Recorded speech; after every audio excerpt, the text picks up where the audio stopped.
প্রিয় শিক্ষার্থীবৃন্দ, Facebook live ক্লাসে তোমাদের স্বাগতম। কোভিড-19 ভয়াবহ বৈশ্বিক পরিস্থিতির পরিপ্রেক্ষিতে তোমরা সবাই সুস্থ আছো, ঘরে আছো এবং তোমাদের পরিবারের সবাই ভালো আছে, এই শুভ কামনা করছি। বর্তমান সরকার অত্যন্ত আন্তরিকতার সহিত তোমাদের শিক্ষা কার্যক্রম যাতে চালিয়ে যেতে পারো ঘরে বসে, সেই উদ্যোগ গ্রহণ করেছে। তারই ধারাবাহিকতায় কারিগরি শিক্ষা অধিদপ্তরের মহাপরিচালক সহ সকল কর্মকর্তাবৃন্দ এবং এটুআই এর সকল কর্মকর্তাবৃন্দ সকলকে আন্তরিক মোবারকবাদ জানাচ্ছি। তাহলে প্রিয় শিক্ষার্থীবৃন্দ, তোমরা আমার এই সাবজেক্ট আমি প্রতি মঙ্গলবার 11:30টায় নিয়মিতভাবে ধারাবাহিকভাবে এই সাবজেক্টটি তোমাদের নিয়ে আসছি প্রথম থেকেই। সেই সাবজেক্টটি হলো electrical circuits and machine, subject code 66743।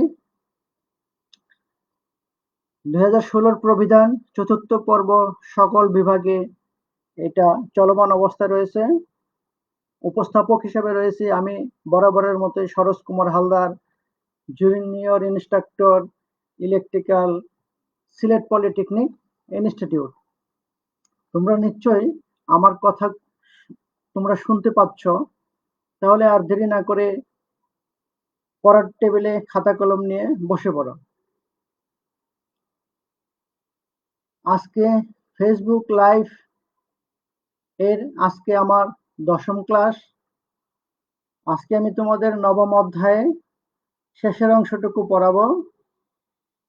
9ম অধ্যায়টি হলো understand the principal of DC motor, DC মোটরের মূলনীতি।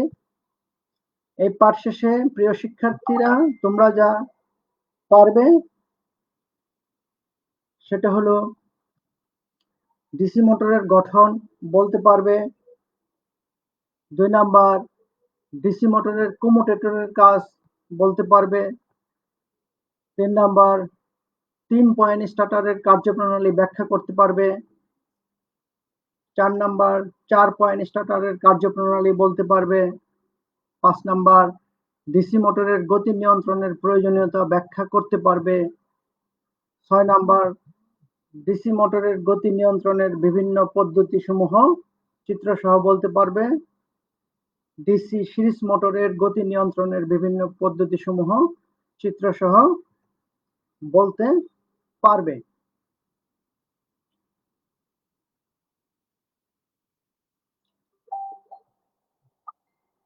তাহলে আমরা মূল আলোচনায় চলে আসি।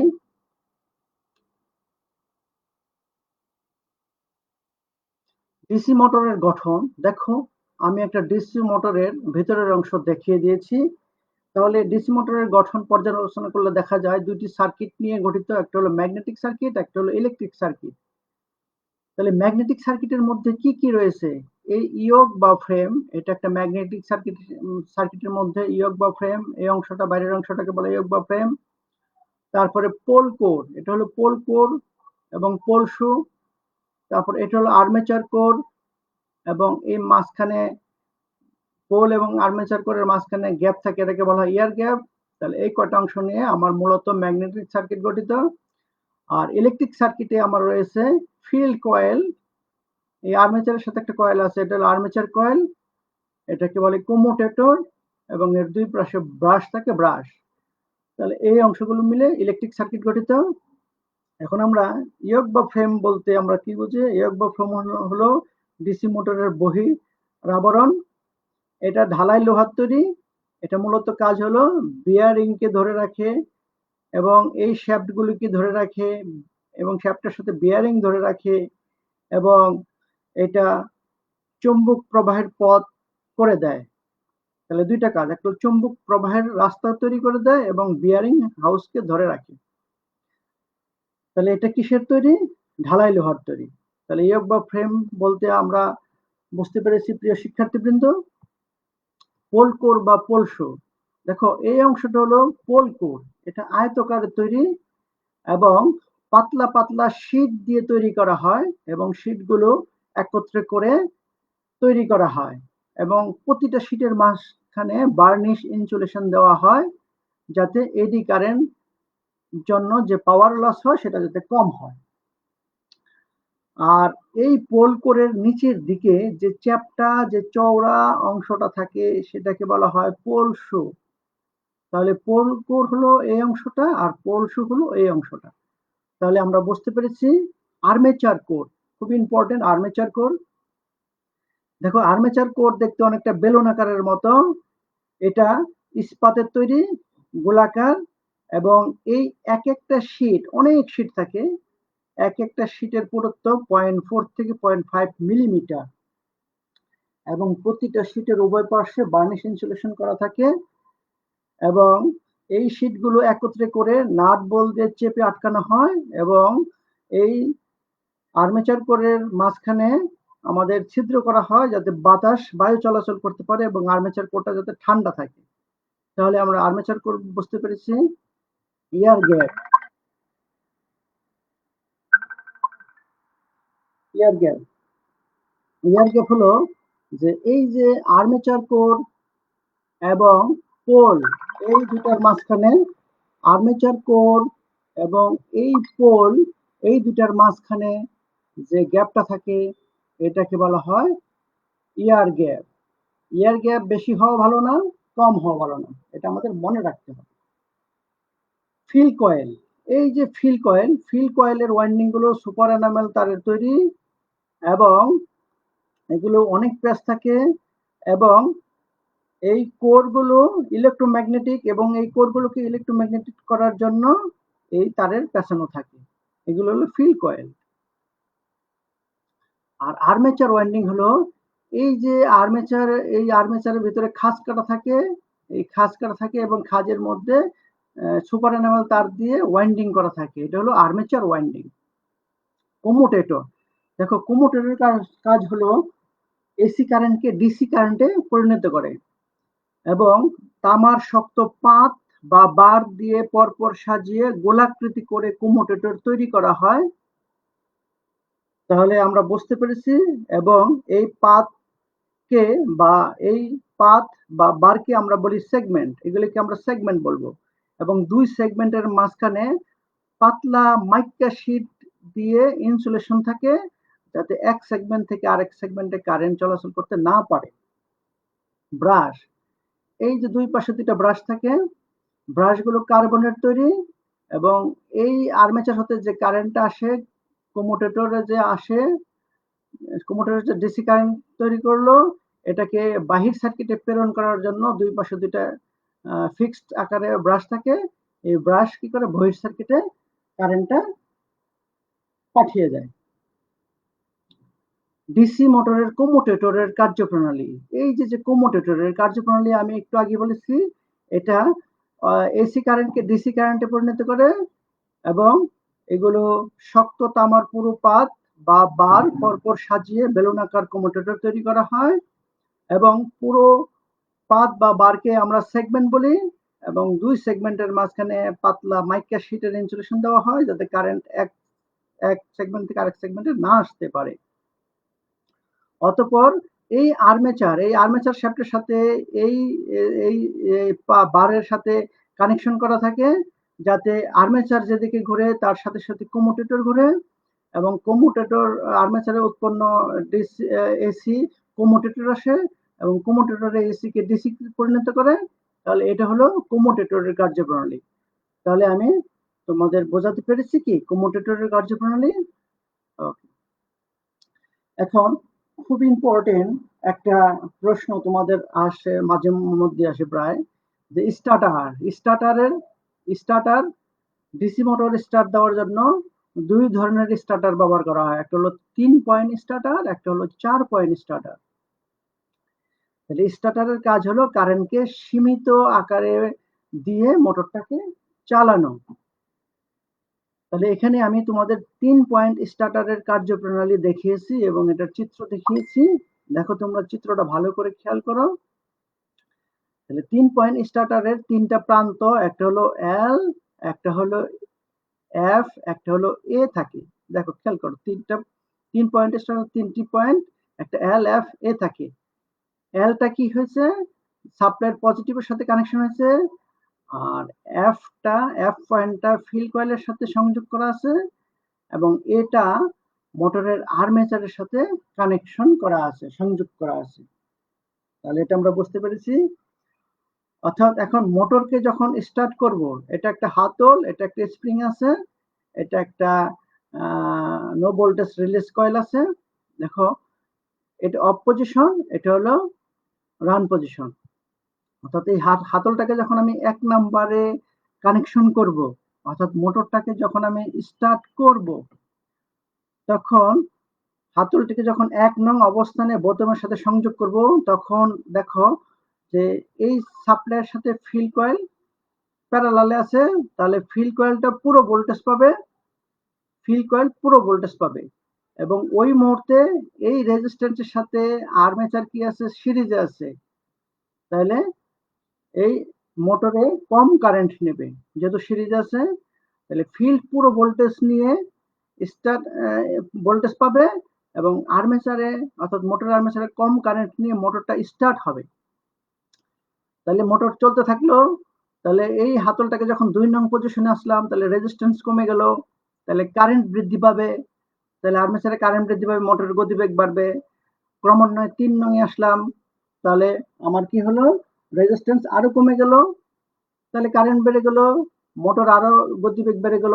তাহলে মোটরটাকে যখন আমি এই এই রান পজিশনে আনবো, তখন এই রেজিস্ট্যান্স কোনো কাজ করবে না, অর্থাৎ মোটরটা তখন পুরো কারেন্ট নিয়ে পুরো গতিবেগে ঘুরতে থাকবে। তাহলে বোঝাতে পেরেছি কি? আর এই এখন আমি যদি মোটরটাকে বন্ধ করতে চাই, তাহলে আমি এই সুইচটাকে অফ করে দেব। সুইচটাকে অফ করে দিলে এই যে এখানে ম্যাগনেট তৈরি হয়েছে, ম্যাগনেট যে এই লোহার পাতটাকে ধরে রেখেছিল, তাহলে এটা ম্যাগনেট চলে যাবে। ফলে এই স্প্রিং এর টানে এই হাতলটা অফ পজিশনে চলে আসবে। তাহলে এইভাবে আমার 3 পয়েন্ট স্টার্টার কাজ করবে। বুঝতে পেরেছো কি? তাহলে আমরা 4 পয়েন্ট স্টার্টারটা দেখে যাই। একই রকমের, শুধু একটা পয়েন্ট আছে, এটা এন একটা পয়েন্ট আছে, এটা শুধু আমার মনে রাখতে হবে, আর কার্যপ্রণালী সেম।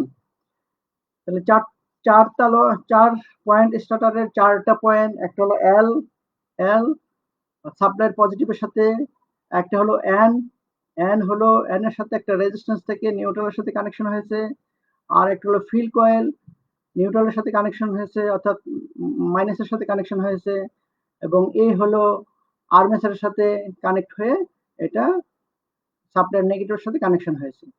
তাহলে 4 পয়েন্টের কি কি, এল, এন, এফ এবং এ, আর এগুলি সব আগের মতোই।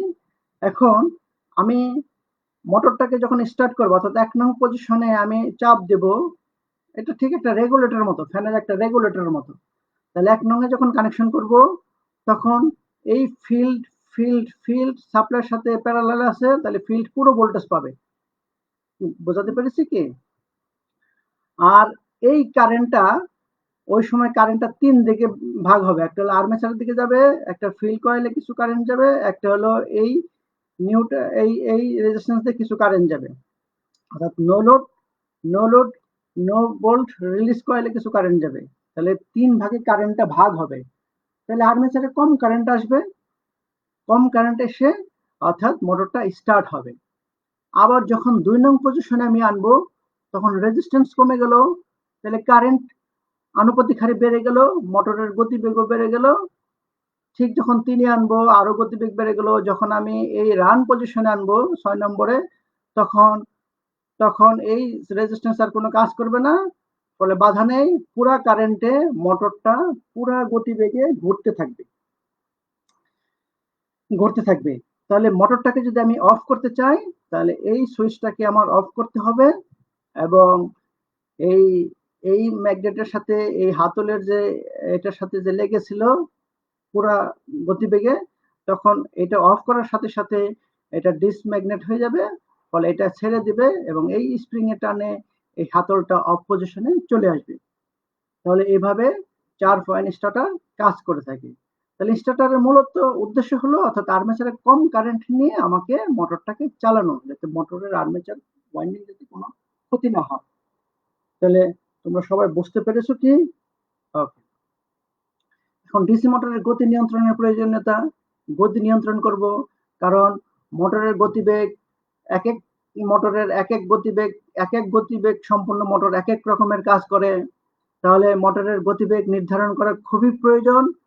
তাহলে আমরা বলতে পারি যে সূক্ষ্ম কাজের জন্য খুব ধীর ধীর গতি সম্পন্ন মোটরের প্রয়োজন। আবার কোনো মোটর আছে গতিবেগ অনবরত পরিবর্তন করতে হয়, আবার কোনো মোটর আছে কেবল নির্দিষ্ট গতিবেগে চালনা করা হয়। এই কারণে মোটরের গতিবেগ নিয়ন্ত্রণ করা খুবই প্রয়োজন। আর আমার আর্মেচারে যে কাউন্টার ইএমএফ অর্থাৎ ব্যাক ইএমএফ উৎপন্ন হয়, সেটার সূত্র আমরা আগেই বলেছি, E B is equal to phi Z N P by 60। এখন এই গতিবেগ এনটাকে এদিকে রাখলাম, তাহলে আমার এই সূত্র চলে আসলো, অর্থাৎ পক্ষান্তর করে। এখন এই 60A এবং জেডপি এগুলি কনস্ট্যান্ট, তাহলে আমার থাকে ইবি বাই ফাই, অর্থাৎ ব্যাক ইএমএফ এবং ফ্লাক্সের মান চেঞ্জ করে আমি মোটরের গতিবেগ নিয়ন্ত্রণ করতে পারি। তাহলে মোটরের গতিবেগ নিয়ন্ত্রণ করা খুব ইম্পর্টেন্ট। যে কাজের জন্য যেটা প্রয়োজন সেই কাজের উদ্দেশ্যে আমি মোটরের গতিবেগ নিয়ন্ত্রণ করব। এগুলোর অ্যাব্রিভিয়েশন আমি পাশে লিখে দিয়েছি। ডিসি শান্ট মোটরের গতি নিয়ন্ত্রণ। ডিসি শান্ট মোটরের গতি নিয়ন্ত্রণ, শান্ট মোটর, এটা খেয়াল করবা, শান্ট মোটরের গতি আমরা কিভাবে নিয়ন্ত্রণ করতে পারি। তাহলে শান্ট মোটরের গতি যখন নিয়ন্ত্রণ করতে হবে, তাহলে একটা শান্ট ডিসি মোটর একেসি কানেকশন। এখন ফিল্ড কন্ট্রোল পদ্ধতি অর্থাৎ ফিল্ডের সাথে যদি একটা সিরিজে পরিবর্তনশীল রেজিস্ট্যান্স আমি কানেকশন করে দেই ফিল্ডের সাথে সিরিজে, তাহলে এটা হবে ফিল্ড কন্ট্রোল পদ্ধতি শান্ট মোটরের। অর্থাৎ এই রেজিস্ট্যান্সের মান যদি আমি বাড়াই, খেয়াল করো, এদিকের মান যদি আমি রেজিস্ট্যান্স মান বাড়াই, তাহলে এদিক দিয়ে কম কারেন্ট যাবে, তাহলে এই আর্মেচার দিয়ে বেশি কারেন্ট যাবে, ফলে আর্মেচার বেশি গতিবেগ পাবে। আবার এই রেজিস্ট্যান্সের মান যদি আমি কমাই, তাহলে এদিকে বেশি কারেন্ট যাবে, এদিকে কম কারেন্ট যাবে, ফলে মোটরের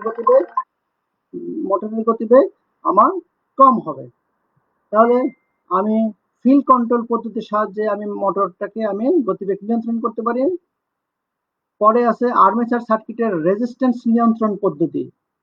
রেজিস্ট্যান্স আর্মেচার সার্কিট, অর্থাৎ এই আর্মেচারের সাথে যদি আমি একটা পরিবর্তনশীল রেজিস্ট্যান্স সিরিজে কানেকশন করি, তাহলে এটা হবে আর্মেচারের সাথে রেজিস্ট্যান্স নিয়ন্ত্রণ পদ্ধতি। দেখো, এই রেজিস্ট্যান্সের মানটা, অর্থাৎ এই রেজিস্ট্যান্সের মানটা যদি আমি বাড়াই, তাহলে এদিক দিয়ে কারেন্ট কম আসবে, ফলে মোটরটা কম গতিবেগে ঘুরবে। এই রেজিস্ট্যান্সের মান যদি আমি কমাই, অর্থাৎ কমালে কারেন্ট বেশি যাবে, ফলে মোটরটা বেশি গতিবেগে ঘুরবে। তাহলে এটা বাড়ালে কি হয়, এটা বাড়ালে এটা হবে কম গতিবেগ। এই সিরিজ রেজিস্ট্যান্স মান যদি কমাই, তাহলে গতিবেগ বেড়ে যাবে। মোটরে আরোপিত ভোল্টেজ নিয়ন্ত্রণ পদ্ধতি। আরোপিত মানে সাপ্লাই ভোল্টেজ, অর্থাৎ এই ভোল্টেজের মান যদি আমি বাড়াই বা কমাই, তাহলে মোটরটাকে আমি গতিবেগ নিয়ন্ত্রণ করতে পারি। তাহলে সাপ্লাই ভোল্টেজ যদি বাড়াই, তাহলে মোটরের গতিবেগ বাড়বে। আরোপিত ভোল্টেজ যদি আমি কমাই, তাহলে এই মোটরের গতিবেগ কমে যাবে। তাহলে আমি কি তোমাদের বোঝাতে পেরেছি আরোপিত ভোল্টেজ নিয়ন্ত্রণ করে মোটরের গতিবেগ কিভাবে নিয়ন্ত্রণ করব? তাহলে এই চিত্রগুলি এঁকে তুমি কয়েকটা কথাই বলে দিবে।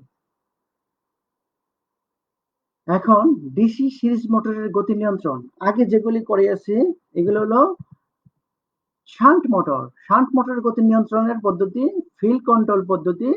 তারপরে ছিল আমার আর্মেচার সার্কিট রেজিস্ট্যান্স নিয়ন্ত্রণ পদ্ধতি এবং আরোপিত ভোল্টেজ অর্থাৎ সাপ্লাই ভোল্টেজ নিয়ন্ত্রণ পদ্ধতি। তাহলে আমি সিরিজ মোটরের গতি আমি কিভাবে নিয়ন্ত্রণ করব? খেয়াল করো, এটা একটা সিরিজ মোটর, এই যে ফিল্ডের সাথে এই মোটরটা সিরিজ আছে, এই যে এটা হলো সিরিজ মোটর। তাহলে এটাকে ঠিক আগের মতোই আমি করব ফিল্ড ডাইভার্টার। অর্থাৎ ফিল্ড কন্ট্রোল পদ্ধতি। ফিল্ডটাকে কিভাবে করতে পারি? Field diverter, armature diverter, field tapping, series parallel control এই পদ্ধতিতে আমি সিরিজ মোটরের গতি নিয়ন্ত্রণ করতে পারি। ফিল্ড ডাইভার্টার জিনিসটা কি?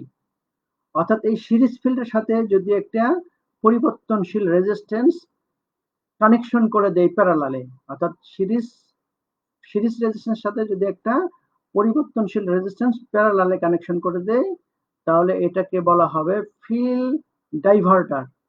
তোমরা কি বুঝতে পেরেছো কি? তাহলে ফিল্ড ডাইভার্টার অর্থাৎ প্যারালালে যদি একটা রেজিস্ট্যান্স সিরিজ রেজিস্ট্যান্সের সাথে যদি একটা প্যারালাল রেজিস্ট্যান্স আমি প্যারালাল করি, তাহলে কি হবে? টোটাল এই রেজিস্ট্যান্সের মান কি কমে যাবে না? কারণ প্যারালাল ডিভিশনে ক্ষেত্রে আমরা রেজিস্ট্যান্সের মান জানি আমরা কমে যায়। তাহলে এই রেজিস্ট্যান্সের মানটা কমে যাবে, ফলে এই মোটরটা কি হবে? বেশি কারেন্ট যাবে, গতিবেগ বেশি হবে। তাহলে বলছে যেখানে মোটরের গতিবেগ স্বাভাবিকের চেয়ে বেশি প্রয়োজন, সেখানে এই পদ্ধতি ব্যবহার করা হয়, ফিল্ড ডাইভার্টার। অর্থাৎ প্যারালালে যদি আমি সিরিজের সাথে একটা করি, তাহলে এটার রেজিস্ট্যান্স কমে যাবে, কারেন্ট বেড়ে যাবে, ফলে মোটরের গতিবেগ বেশি গতিবেগের জন্য এটা প্রয়োজন, ফিল্ড ডাইভার্টার। বুঝতে পেরেছো কি? তারপর আর্মেচার ডাইভার্টার একই রকমের, অর্থাৎ আমি এই সিরিজ ফিল্ডের সাথে আমি এই রেজিস্ট্যান্স প্যারালাল দেবো না, এখন হলো আর্মেচারের সাথে একটা পরিবর্তনশীল রেজিস্ট্যান্স প্যারালালে দেবো, এটাকে বলা হবে আর্মেচার ডাইভার্টার। তাহলে ফিল্ড ডাইভার্টার হলো ফিল্ডের সাথে প্যারালালে রেজিস্ট্যান্স দিলে পরিবর্তনশীল ফিল্ড ডাইভার্টার, আর আর্মেচার ডাইভার্টার হলো আর্মেচারের সাথে যদি আমি পরিবর্তনশীল রোধ দেই, সেটা হবে আর্মেচার ডাইভার্টার। তাহলে এটার ঘটনা ঘটবে কি? দেখো, এই রেজিস্ট্যান্সের মান যদি আমি বাড়িয়ে দেই, তাহলে এদিক দিয়ে কারেন্ট কম আসবে, এদিক দিয়ে কারেন্ট বেশি যাবে, মোটর বেশি গতিবেগে করবে। আর এই রেজিস্ট্যান্সের মান যদি আমি কমিয়ে দেই, তাহলে এদিকে কারেন্ট বেশি যাবে, এদিকে কারেন্ট কম যাবে, তাহলে মোটর কম গতিবেগে ঘুরবে। তাহলে তোমরা বুঝতে পেরেছো কি? ওকে। ফিল্ড ট্যাপিং পদ্ধতি কি? এই যে সিরিজ যে আমার রেজিস্ট্যান্স ছিল আর্মেচারের সাথে, এটা হলো সিরিজ মোটর, অর্থাৎ এই সিরিজ রেজিস্ট্যান্সকে যদি ট্যাপিং করে দেই, ট্যাপিং অর্থাৎ কয়েকটা ট্যাপ বের করে দেয়, এখানে এখানে এখানে ওই রেগুলেটরের মতো। যদি আমি আমি এখানে রাখতাম, দেখো এখানে রাখলে কি হতো? বেশি রেজিস্ট্যান্স পেত, বাধা বেশি, কারেন্ট কম যেত, মোটর কম গতিবেগে ঘুরতো। আর এখানে যদি আমি রাখতাম, মোটর এটুকু শুধু রেজিস্ট্যান্স পেত, তাহলে কম রেজিস্ট্যান্স পেত, তাহলে কারেন্ট বেশি যেত এবং মোটর বেশি গতিবেগে ঘুরতো। তাহলে ট্যাপিং ট্যাপিং পদ্ধতিটা আমরা বুঝতে পেরেছি কি? ওকে। তাহলে আমার রেজিস্ট্যান্স বেশি থাকলে কারেন্ট কম যাবে, মোটরের গতিবেগ কম হবে, কারেন্টের উপর ভিত্তি করে আমার মোটরের গতিবেগ কম বেশি হচ্ছে। তারপরে সিরিজ প্যারালাল কন্ট্রোল পদ্ধতি। সিরিজ প্যারালাল হলো যে অনেকগুলি মোটর থাকবে, এক বা একাধিক মোটর একত্রে সংযোগ করা হয়, এবং এই মোটরগুলোর সাথে যদি আমি সিরিজে আমি যদি রেজিস্ট্যান্স কানেকশন করে দেই, তাহলে সিরিজের রেজিস্ট্যান্স কানেকশন যদি করে, তাহলে আমার কি হবে? তাহলে সিরিজে এবং তাহলে সিরিজে হলো কারেন্ট কম যাবে, বাধা বেশি হবে, কারেন্ট কম যাবে, তাহলে কি হবে? আমার কম গতিবেগ হবে। আবার প্যারালালে যদি দেই, তাহলে বেশি গতিবেগ হবে। দেখো এখানে আমি লিখেছি, এই পদ্ধতিতে একাধিক মোটর একত্রে সংযোগ করা থাকে, কম গতির জন্য মোটরগুলো সিরিজে এবং বেশি গতিবেগের জন্য মোটরগুলোকে প্যারালালে সংযোগ করা হয়। তাহলে আমি বোঝাতে পেরেছি কি? মোটর স্টার্ট দেওয়ার সময় সিরিজে সংযোগ করলে প্রদত্ত ভোল্টেজ প্রত্যেকে ভাগ হয়ে যায়, ফলে মোটরের গতিবেগ কমে যায়। আর প্যারালালে যদি আমি স্টার্ট করি, তাহলে প্যারালালে হলো মোটরের প্রদত্ত ভোল্টেজ যা দেব সাপ্লাই ভোল্টেজ, ওই ভোল্টেজে মোটর চলে, ফলে পুরো ভোল্টেজ পাবে এবং মোটর বেশি গতিবেগ পাবে। পরিবর্তনশীল সিরিজ রেজিস্ট্যান্স পদ্ধতি, অর্থাৎ এই সিরিজ রেজিস্ট্যান্স সাথে যদি আমি আরেকটা সিরিজ রেজিস্ট্যান্স আমি ভেরিয়েবল রেজিস্ট্যান্স কানেকশন করি, তাহলে এটা হলো পরিবর্তনশীল সিরিজ রেজিস্ট্যান্স বলে। তাহলে এই অবস্থায় যদি রেজিস্ট্যান্স মান যদি আমি বাড়াই, তাহলে কারেন্ট কম যাবে, মোটর কম গতিবেগে ঘুরবে, এবং রেজিস্ট্যান্স মান যদি কমিয়ে দেয় তাহলে বাধা কম পাবে, কারেন্ট বেশি যাবে, ফলে মোটরটা বেশি গতিবেগে ঘুরবে। তাহলে এটা আমরা বুঝতে পেরেছি যে পরিবর্তনশীল সিরিজ রেজিস্ট্যান্স পদ্ধতি, অর্থাৎ সিরিজ রেজিস্ট্যান্স আরেকটা সিরিজ রেজিস্ট্যান্স, আরেকটা এর সাথে সিরিজ রেজিস্ট্যান্স, পরিবর্তনশীল রেজিস্ট্যান্স যদি আমি কানেকশন করে দেই তাহলে এটাকে বলা হয় পরিবর্তনশীল সিরিজ রেজিস্ট্যান্স পদ্ধতি। তাহলে এটা কি হলো, রেজিস্ট্যান্স মান যদি এখানে আমি যদি নিয়ে যদি কানেকশন স্টার্ট দিতাম তাহলে বেশি বাধা পেত, কম কারেন্ট যেত, মোটরের গতিবেগ কম হতো। যদি এই পয়েন্ট আমি এখানে নিয়ে নিতাম তাহলে রেজিস্ট্যান্স কম হতো, কারেন্ট বেশি হতো, মোটর বেশি গতিবেগে ঘুরতো, অনেকটা ট্র্যাপিং এর মতো। ট্র্যাপিংটা আমরা দেখেছি কি ট্র্যাপিংটার মতো, এটার সাথে আরেকটা রেজিস্ট্যান্স থাকবে। তাহলে ওকে, এখন আমরা পাঠ মূল্যায়নে যাই। এতক্ষণ যা পড়ালাম আমরা দেখি কতটুকু পারি। কমুটেটরের কাজ কি? তাহলে তোমরা নিশ্চয়ই পারো যে এসি কারেন্টকে ডিসি কারেন্টে পরিণত করা। তাহলে কমুটেটরের কাজ হলো এসি কারেন্টকে ডিসি কারেন্টে পরিণত করা। 2 নম্বর প্রশ্ন হলো কার্বন ব্রাশের কাজ কি? ঘুরন্ত কমুটেটর হতে কারেন্ট সংগ্রহ করে বাহির সার্কিটে প্রেরণ করা হলো কার্বন ব্রাশের কাজ। যদি বলা হতো কার্বন ব্রাশ কিসের তৈরি? ব্রাশ কিসের তৈরি? কার্বনের তৈরি। ঠিক আছে, কারণ কার্বনের তৈরি কেন? কার্বনের ক্ষয় কম হয়। 3 নম্বর প্রশ্ন, ডিসি মোটরের গতিবেগ নিয়ন্ত্রণের সূত্রটি কি? আমরা এটা পড়েছিলাম ব্যাক ইএমএফ এর ওখানে। তাহলে N = EB/phi, EB মানে ব্যাক ইএমএফ, phi মানে ফ্লাক্স, অর্থাৎ এই ব্যাক ইএমএফ এর মান এবং phi এর উপর নির্ভর করে। তাহলে ব্যাক ইএমএফ মান যদি বাড়ে, ব্যাক ইএমএফ মান যদি বাড়ে তাহলে গতিবেগ বাড়বে। আর এই ফ্লাক্সের সাথে উল্টানুপাতিক, ফ্লাক্সের মান কমলে গতিবেগ বাড়বে, ফ্লাক্সের মান কমলে গতিবেগ বাড়বে, ফ্লাক্সের মান বাড়লে গতিবেগ কমবে। 4 নাম্বার, ডিসি মোটরের ইলেকট্রিক সার্কিট কি কি অংশ নিয়ে গঠিত? তাহলে আমরা ইলেকট্রিক সার্কিট আমরা জানি আর্মেচার কয়েল, ফিল্ড কয়েল, কমুটেটর ও ব্রাশ, এগুলো নিয়ে ডিসি মোটরের ইলেকট্রিক সার্কিট গঠিত। 5 নাম্বার, ফিল্ড ট্যাপিং পদ্ধতির চিত্র অঙ্কন করো। তাহলে দেখি আমরা সবাই পারি কিনা। এই ফিল্ড ট্যাপিং পদ্ধতি কি মনে পড়েছে তোমাদের? ওকে, তারপরে বলছে এয়ার গ্যাপ কি? এয়ার গ্যাপ যেন কি পড়েছিলাম? এয়ার গ্যাপ হলো পোল এবং আর্মেচারের মধ্যবর্তী ফাঁকা স্থানকে এয়ার গ্যাপ বলে।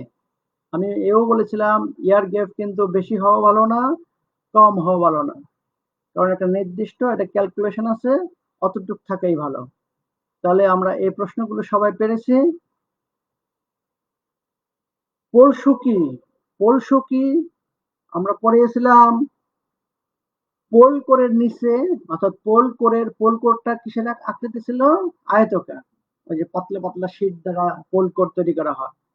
এবং পোল কোরের নিচে যে চ্যাপ্টা চওড়া পাত থাকে তাকে পোল শু বলে। তাহলে পোল কোরের নিচে যে চ্যাপ্টা চওড়া পাত থাকে তাকে পোল শু বলে। বাড়ির কাজ, 1 নাম্বার ডিসি মোটরের গঠন আলোচনা করো। 2 নাম্বার ডিসি মোটরের কমুটেটরের কাজ লেখো। 3 নাম্বার 3 পয়েন্ট স্টার্টারের কার্যপ্রণালী আলোচনা করো। 4 নাম্বার 4 পয়েন্ট স্টার্টারের কার্যপ্রণালী আলোচনা করো। 5 নাম্বার ডিসি মোটরের গতি নিয়ন্ত্রণের প্রয়োজনীয়তা ব্যাখ্যা করো। 6 নাম্বার ডিসি শান্ট মোটরের গতি নিয়ন্ত্রণের বিভিন্ন পদ্ধতি সমূহ চিত্রসহ লেখো। এবং 7 নাম্বার ডিসি সিরিজ মোটরের গতি নিয়ন্ত্রণের বিভিন্ন পদ্ধতি সমূহ চিত্রসহ লেখো। এগুলো আমি সবই আজকে পড়েছি, তোমরা বাসায় একটু ভালো করে দেখে নিবে, তাহলে সবগুলোর উত্তর পারবে এবং ক্লাস যিনি পড়ান তাকে সবগুলি দেখাবে, উনি নাম্বারিং করবে। তাহলে আগামী ক্লাসে আলোচ্য বিষয় 10ম অধ্যায় ইন্ডাকশন মোটরের মূলনীতি। এই ভিডিওটি পুনরায় দেখতে দক্ষতা বাতায়ন বা www skills.gov.bd ওয়েবসাইটে ভিজিট করুন। পরিশেষে আজকের ফেসবুক লাইভ ক্লাসের উপস্থিত সকলকে ধন্যবাদ। প্রিয় শিক্ষার্থীবৃন্দ, তোমাদেরকে বিশেষভাবে ধন্যবাদ জ্ঞাপন করছি এতক্ষণ আমার সাথে থাকার জন্য, এবং আগামী ক্লাসে একই সময়ে একই দিনে দেখার আমন্ত্রণ জানিয়ে শেষ করছি আজকের এই লাইভ ক্লাস। Thank you.